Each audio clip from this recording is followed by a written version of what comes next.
What is your general approach to selecting a therapy in PAH? Deciding what therapy to start in an individual patient has a number of different components to it, and again, a highly individualized decision.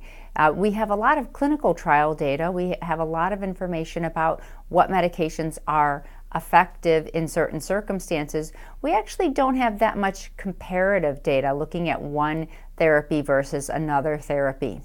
I think the most important thing to look at is how sick the patient is, how advanced they are in terms of their symptoms, how advanced their hemodynamics are, how dysfunctional their right ventricle is.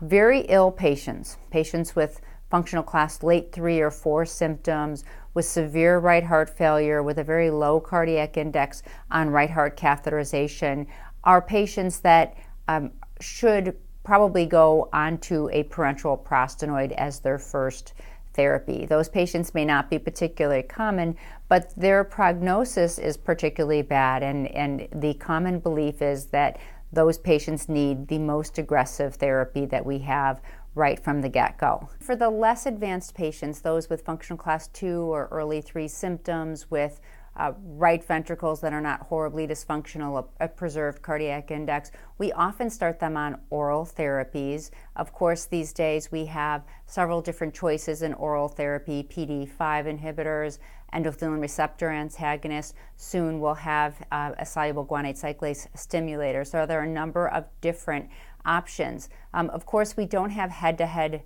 trials of those therapies, and so the physician needs to sit down, look at the data, look at the side effects, and make decisions for an individual patient.